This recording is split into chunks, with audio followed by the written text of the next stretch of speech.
હવે આ સ્ત્રીની એવી દશા થતી કે ન તો એના પિયર પક્ષવાળા રાખે, ન સાસરી પક્ષવાળા રાખે, અને અત્યંત સામાજિક ફિટકાર વચ્ચે એનું મોત થાય. આદિવાસી લોકો બહુ પ્રેમાળ. બિલકુલ. અને એક એમની એક ખરાબ પ્રથા હતી, ડાકણ પ્રથા. અચ્છા. બરાબર. એ ડાકણ પ્રથામાં શું થાય કે ભૂવો આવીને એમ કે અમુક સ્ત્રી ડાકણ છે તો એને પકડી લેતા. જોજો થાય એ પકડી લઈ અને એમનો એક ડાકણ વડલો નામ પાડ્યું હોય તો લઈ જાય.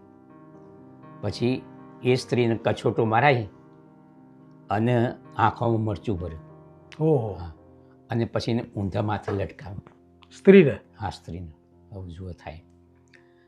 અને પછી એને હિંચોર્યું. એટલે ભયની મારી એ સ્ત્રી કે આ પુરુષ બીમાર પડે તો જ પાછું સ્ત્રી પડે તો કંઈ નહીં. પછી એ સ્ત્રીને કબૂલ કરવું પડે કે હું ડાકણ છું ને આ બીમાર છે ને સાજો કરી દઈશ. એકચ્યુઅલી તો ડાકણ હોય નહીં. એટલે પછી એને નીચે ઉતારે.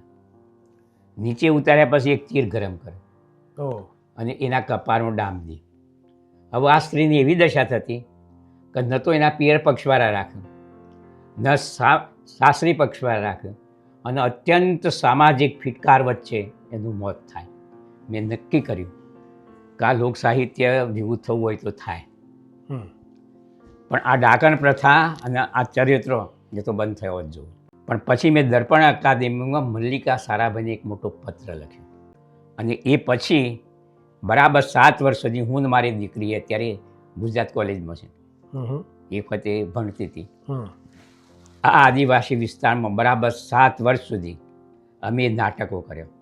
એટલે એમાં નાટકો કેવા કે સ્ત્રી માતા હોય, દેવી હોય, બહેન હોય, અને એના જે ઉત્તમ ગુણો હોય એનો વિષય લઈ કૈલાસ પંડ્યાને સાથે પણ અમે કેટલી મિટિંગો કરી. એમના જે ભુવા હતા એમના નાટકોના પાત્રો આપે એમની જ ભાષામાં. અચ્છા. નાટકો મેં લખ્યો એમની ભીલી ભાષામાં. અને એ નાટકો ભુવાઓને આપે એટલે ભુવાઓ તો માનવું પડે. બરાબર 7 વર્ષ સુધી અમે આ નાટકો કર્યા. ઓકે. અને આ ખેડમાં અને દાંતા તાલુકામાંથી 1994થી આજ સુધી એક પણ પ્રસંગ બન્યો નથી. વાહ. અને એક ડાકણ પ્રથા બિલકુલ બંધ થઈ ગઈ.